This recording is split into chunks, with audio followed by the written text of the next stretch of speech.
abra a sua Bíblia no texto de Apocalipse 2, 18 a 28 e mantenha a sua Bíblia aberta nesse texto, porque nós vamos estudar este texto. Começamos com uma pergunta: qual é a igreja dos sonhos de Deus?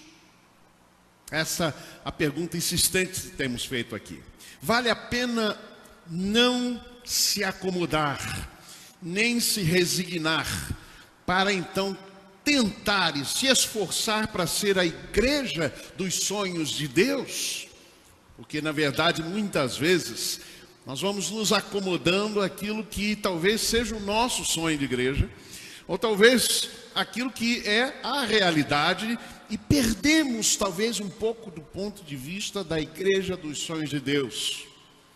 Quando foi comemorado em 2017, foi comemorado os 500 anos da Reforma Protestante. Eu tive o privilégio de ir para Curitiba, onde houve uma grande celebração, e me chamou muito a atenção que havia um coral de mais de 500 vozes cantando ali, e muito interessante porque a mensagem que aquele coral dizia é: a fé em muitos anos se esfriou, é tempo de renovar a fé, né? Ou seja, uma nova reforma. Então, muitas vezes precisamos de fato voltar os nossos olhos para aquilo que foi a igreja dos sonhos de Jesus, e é o que nós encontramos aqui. A igreja dos sonhos de Deus nós podemos encontrar nesse texto. Olha o que é dito sobre esta igreja, a igreja em Tiatira, como prêmio para aquela realidade ou aquela mensagem que é dada: ao vencedor dar-lhe-ei a estrela da manhã.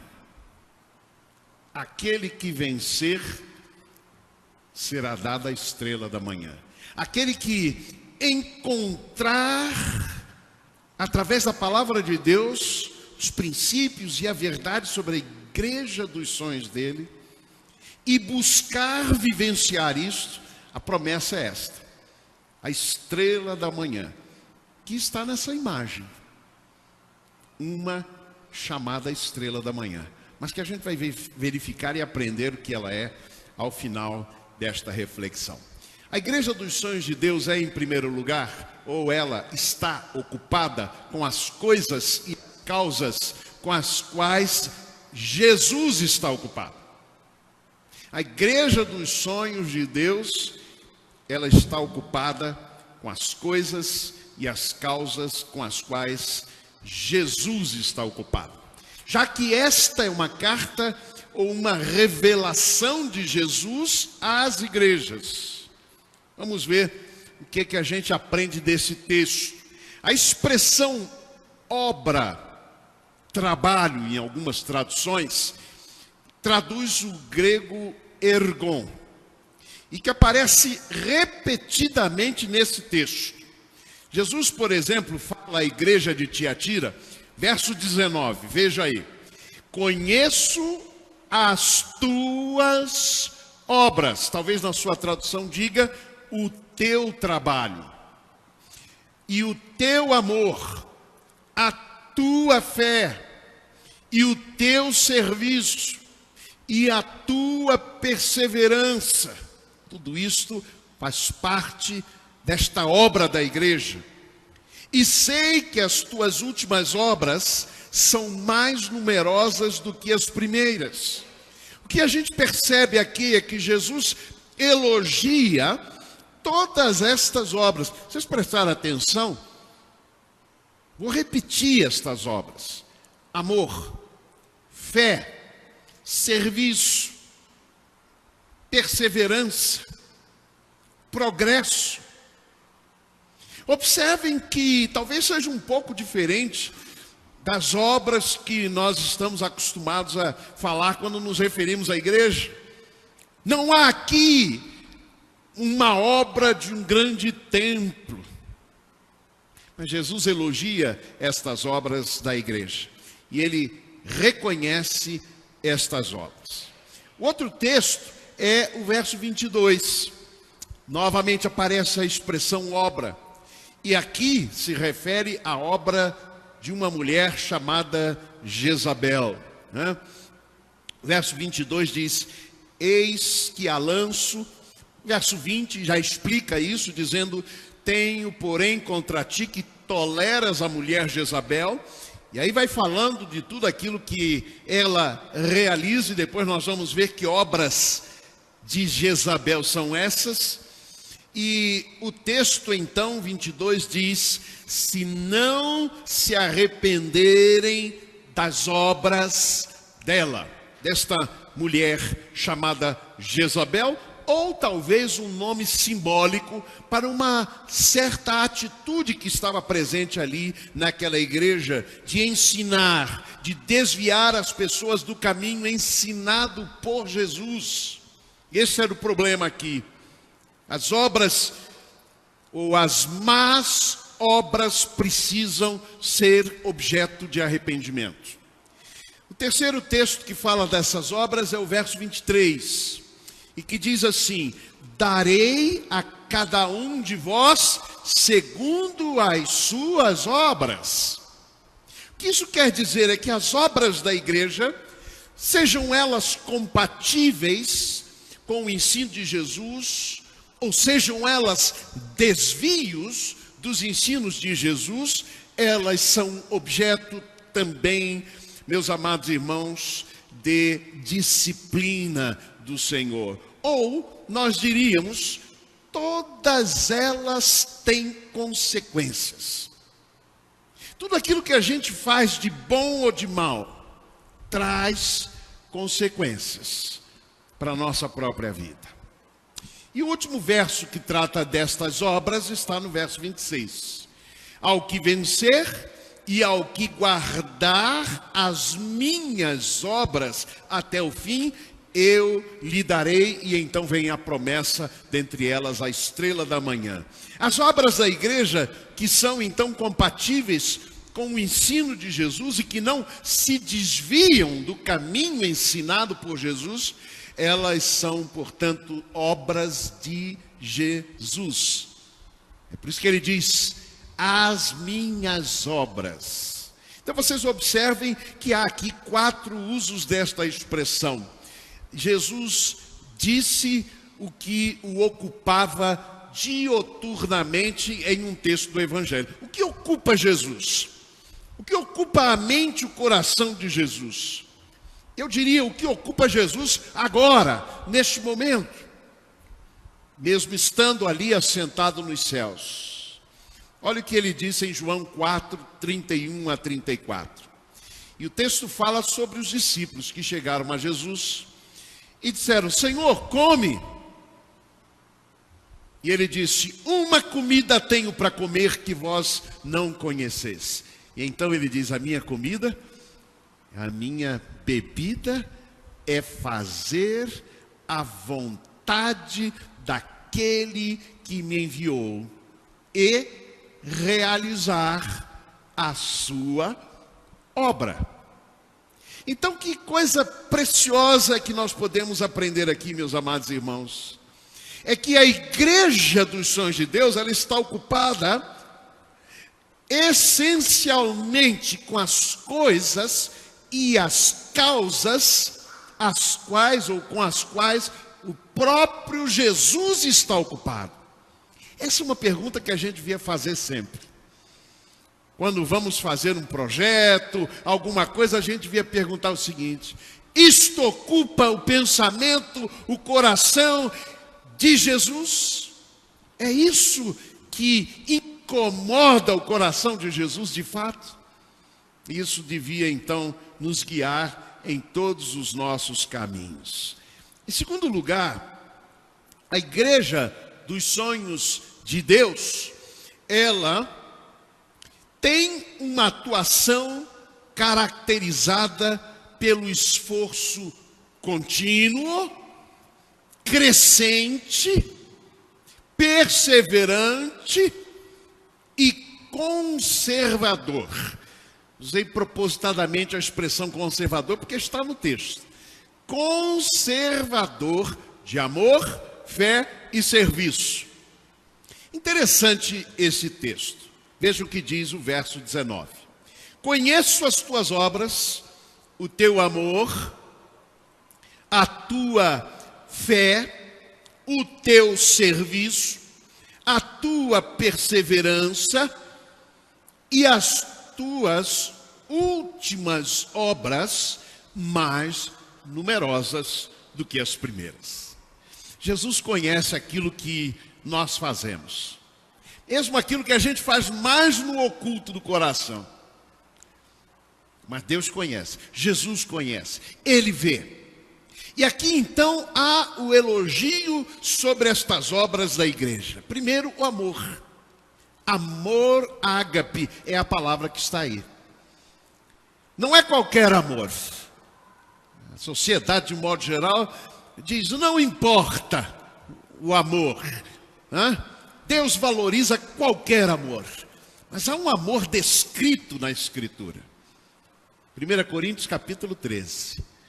O amor que é aquele da autoentrega. É o amor sacrificial.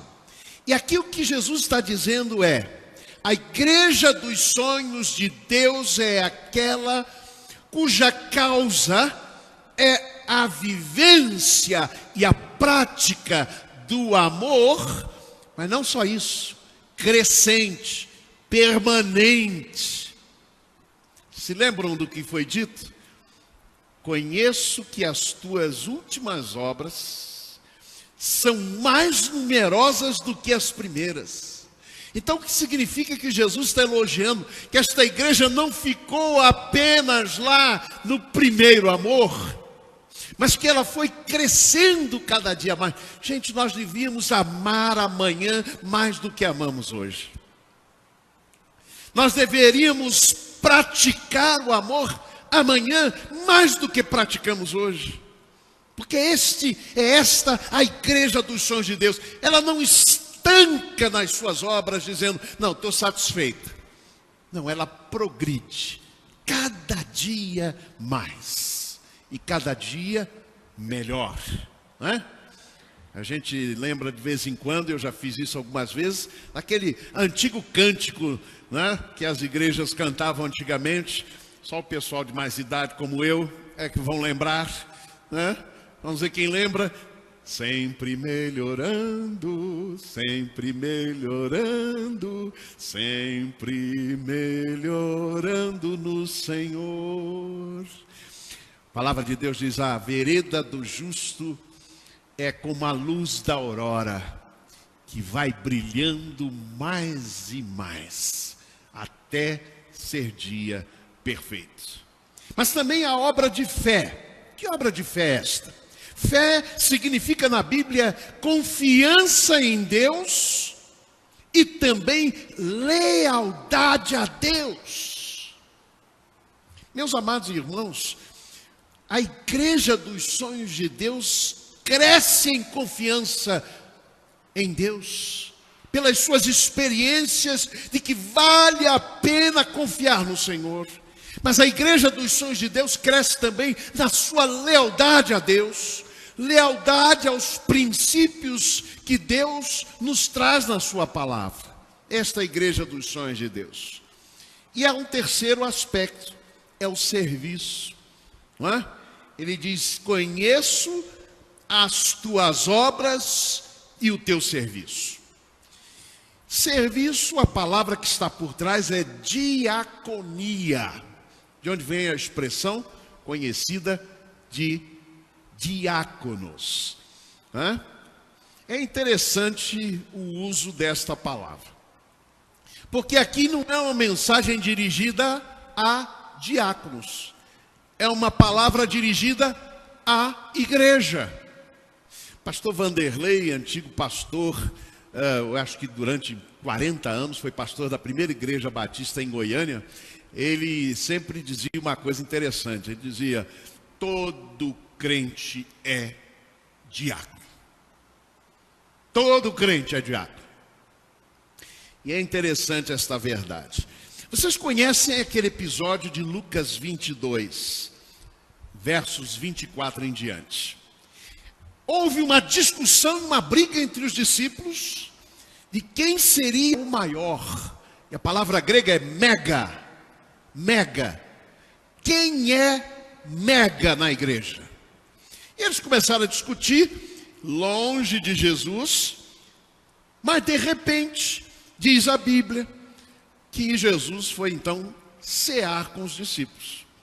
E ele sabia o que eles tinham discutido. Interessante a forma que Jesus então mostra aos seus discípulos.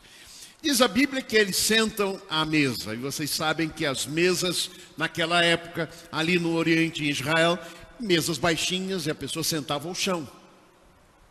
E todos estão sentados ao chão, inclusive Jesus. De repente, a Bíblia diz assim, em Lucas 22, 24. Levantou-se Jesus. Tá? Aliás, verso 24 diz, levantou-se entre eles contenda sobre o qual parecia ser o maior. Mas Jesus se levanta, de repente. E ele diz o seguinte, quem é o maior? Quem é o mega? Eles estavam brigando entre eles, discutindo. Será Pedro o maior? Será João o maior? Quem é o maior?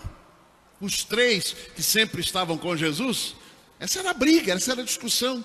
E ele se levanta e diz, quem é o maior?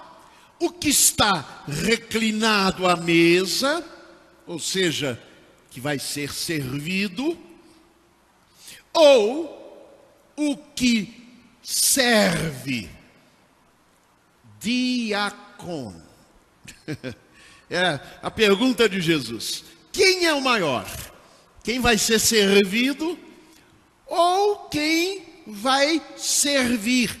O garçom, diácono. E ele diz, porventura não é quem está à mesa? Mas vejam, Jesus está em pé e ele está servindo. Os discípulos devem ter ficado envergonhados da sua briga, quem era o maior. E Jesus termina dizendo, eu, porém, estou entre vocês como um diácono. Eu estou entre vocês como quem serve. Coisa interessante, irmãos. Vejam que o serviço, e aí a gente pode dizer o serviço diaconal, não é título. Muita gente que confunde serviço diaconal com título. Ah, eu quero ser diácono porque vou ganhar o título. Não é título. E por isso é que não pode existir e nunca existirá diaconato vitalício. Percebem? Não é título. Mas são obras e atos de servir as pessoas. A igreja, meus amados irmãos dos sonhos de Deus, eu vou dizer com o pastor Vanderlei, é a igreja cujos membros e o total deles, todos são diáconos, servos, e que servem as pessoas. Alguém já disse que quem não vive para servir, não serve para viver. Esta é a igreja dos sonhos de Deus.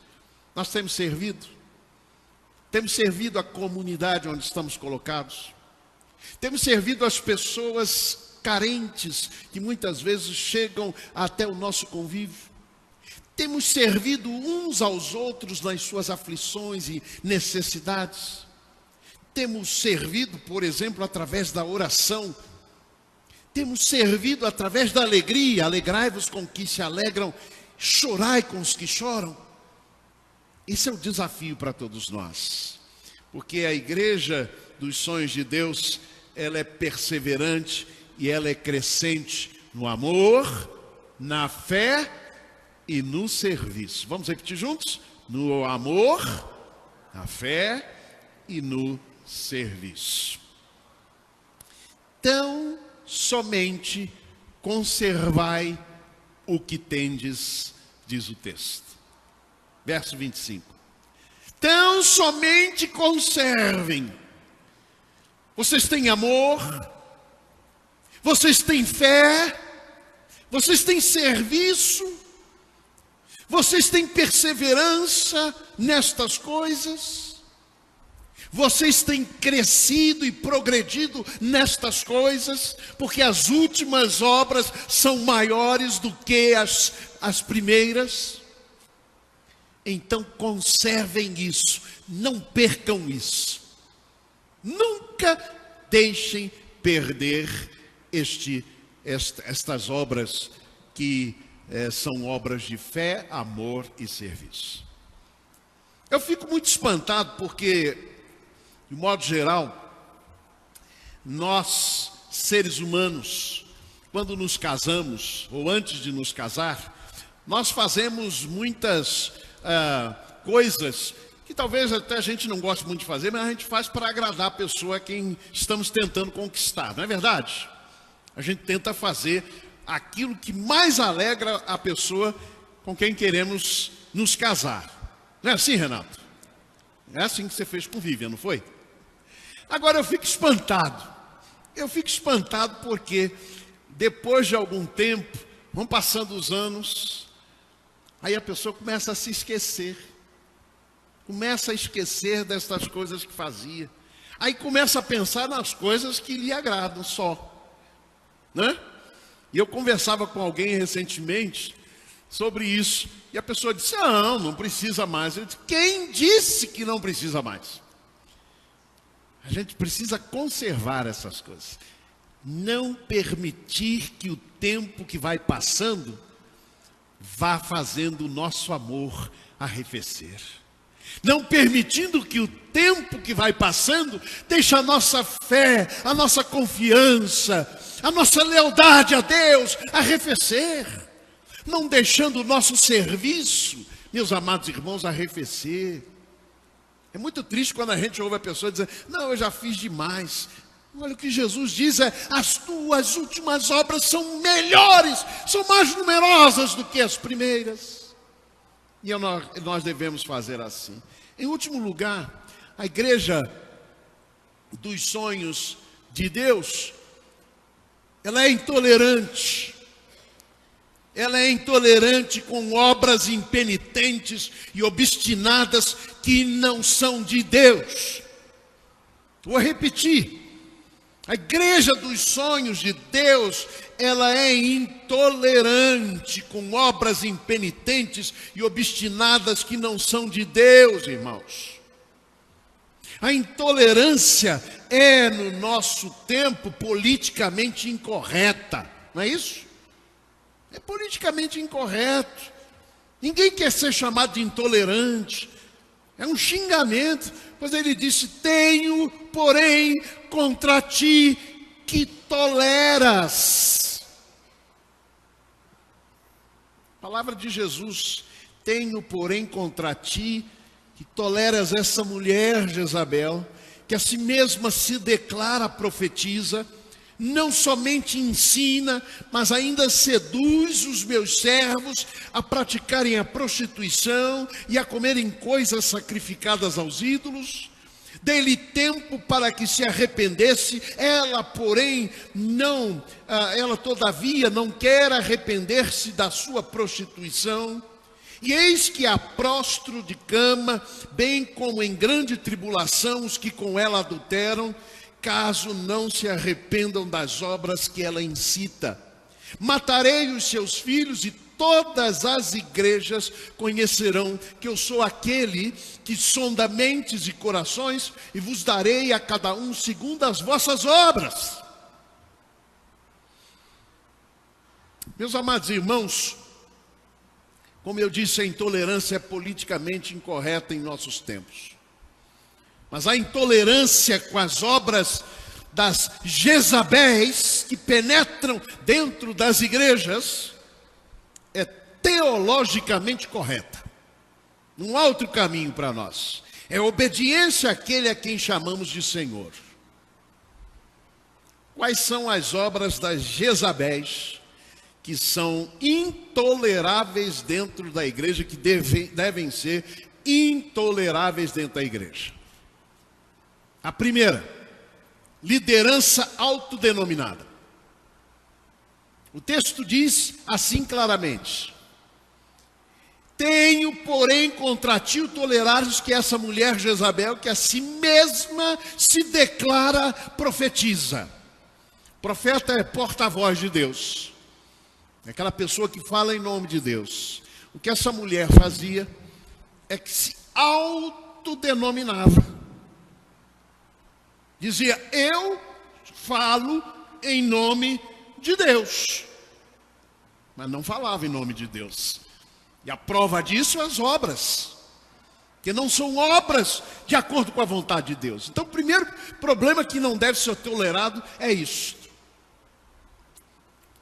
Qual é a segunda obra de Jezabel? Que eu disse, pode ser realmente uma mulher que ali estava, como pode ser também um termo simbólico, para se referir a uma atitude. Mas a segunda é o ensino que desencaminha. É isso que ela fazia. Diz, tenho, porém, contra ti o tolerares que essa mulher Jezabel, que a si mesma se declara profetiza, não somente ensine, mas ainda seduza os meus servos. Então, o ensino que desencaminha. Ela ensina e seduz as pessoas para praticarem obras que não são compatíveis com o ensino de Jesus, que são incompatíveis com aquilo que Jesus ensina.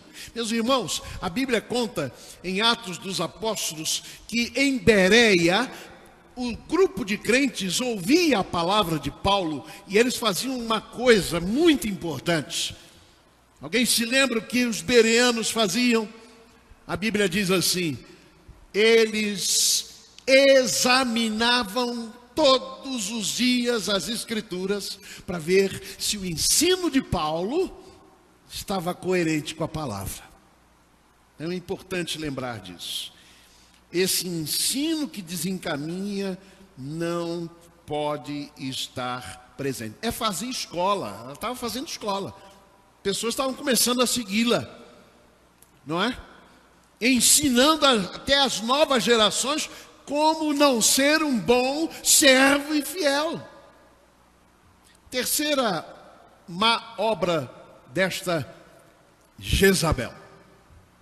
Idolatria. Você deve estar espantado porque a palavra que está aí é prostituição. Mas há uma questão muito importante aqui na Bíblia. É que a palavra porneia, que é traduzida muitas vezes como prostituição, não é? Ou como imoralidade sexual, ela está ligada profundamente às questões da idolatria. Por quê? É interessante, no período inicial, especialmente na vida nômade, era costume jovem se casar em sua própria tribo, não é? Dentro da sua própria tribo. E às vezes os jovens quebravam o costume e se casavam com mulheres de uma tribo vizinha. Sabe como é que isso era chamado? Esta palavra porneia era usada para a mulher cujo marido não pertencia à sua tribo. Isso então desencadeou essa ideia da porneia se referindo à idolatria, a seguir outros deuses, a adorar outros deuses. E é isto que eu creio que está sendo alertado ali. O que estava acontecendo ali, meus amados irmãos, é que havia a adoração e o governo de um Deus com D minúsculo. Não era o seguimento de Jesus, não era a prática e a vivência das obras de Jesus. Isso nos leva para o último aspecto, que é alimento contaminado. O texto diz que Jezabel ensinava os servos de Jesus ali em Tiatira a comerem coisas ou comidas sacrificadas a ídolos. É interessante como esta expressão é muito praticada, por exemplo, é muito questionada lá na Bahia, não é? por conta lá dos acarajés, das comidas típicas. Eu morei muitos anos lá e via de vez em quando as pessoas me perguntavam: "Oh, pastor, a gente não pode comer acarajé, que é comida sacrificada a ídolo." Não é? A gente precisa entender um pouco mais profundamente o que quer dizer isso. O que quer dizer comida sacrificada a ídolos? Veja bem, no judaísmo havia essa proibição e refletia a resistência resoluta do judaísmo a qualquer tipo de sincretismo religioso. A sua base, a saber, que as coisas oferecidas aos ídolos, mostra que é essencialmente religiosa e se assenta numa aplicação restrita ou estrita do primeiro mandamento. Alguém lembra qual é o primeiro mandamento? Ao Senhor adorarás e só a Ele servirás.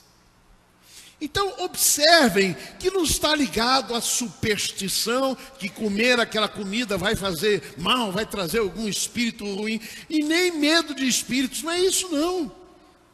É que a pessoa, ao participar daquela mesa, estava participando de uma consagração a um Deus estranho, estava servindo a um outro Deus. É esse o princípio. 1 Coríntios 10:18, Paulo diz: os que comem os sacrifícios não são, porventura, participantes do altar? E ele conclui: não podeis beber o cálice do Senhor e o cálice, e ele diz, dos demônios, falando de comidas sacrificadas. Sabe o que eu fiquei pensando ao tentar entender este comer de comidas sacrificadas aos ídolos no tempo presente? É quando o povo de Deus flerta, não é? Flerta com atos e coisas que são fruto da influência de ídolos, por exemplo, da nossa cultura. Eu fiquei pensando, por exemplo, que há um ídolo, vamos dizer assim, na nossa sociedade: mamon, dinheiro, a qualquer custo. Então a corrupção é um comer de coisa sacrificada ao ídolo mamon.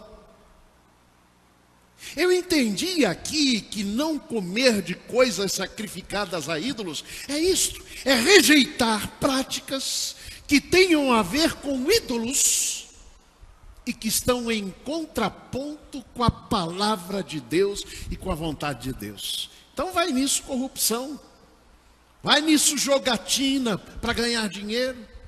Está tudo envolvido aqui, irmãos. É comer coisa sacrificada aos ídolos da nossa cultura. Há um outro ídolo, por exemplo, o ídolo da sensualidade presente em nossa sociedade.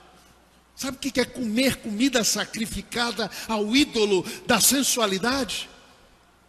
É, por exemplo, adotar padrões de vestimenta, de falar, de vivenciar como gracejos indecentes, estas coisas, porque eles, na verdade, alimentam este ídolo da sensualidade.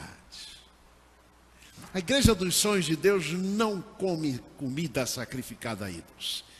E é isso que quer dizer. Sabe, em nossa sociedade, em nossa cultura, há verdadeiros banquetes de coisas sacrificadas a ídolos. E a gente precisa estar muito alerta quanto a isso.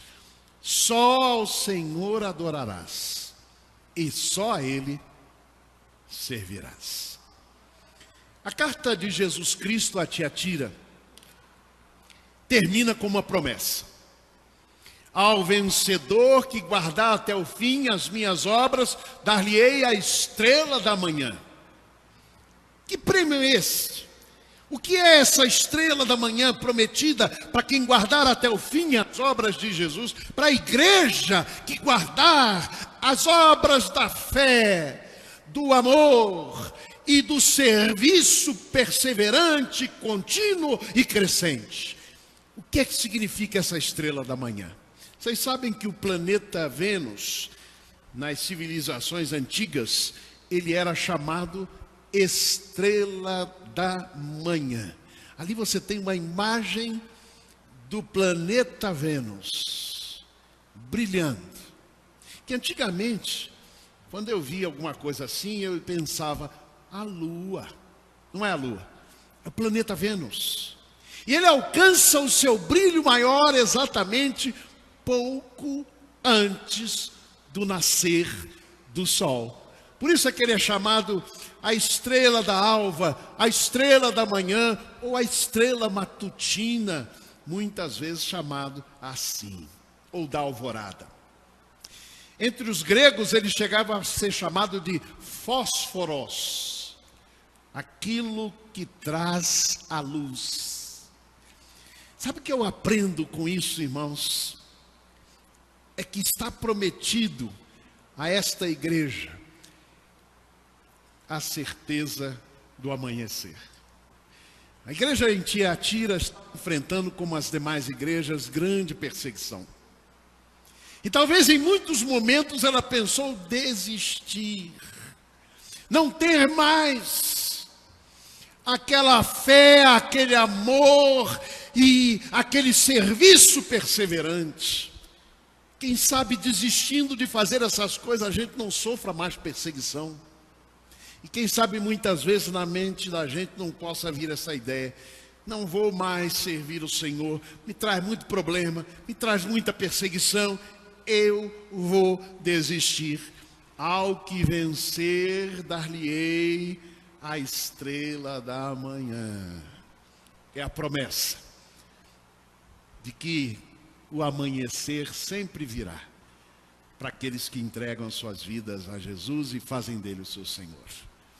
O choro pode durar uma noite, mas a alegria vem pela manhã.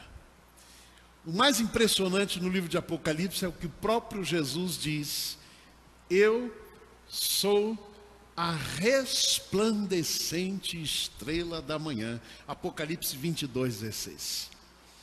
Então a promessa é, acima de tudo, que o próprio Jesus estará conosco durante as noites que passarmos.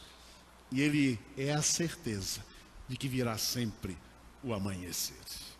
Que Ele nos abençoe e que nos leve sempre em triunfo e cada dia melhores, mais numerosos em obras de amor, de fé e de serviço. Amém.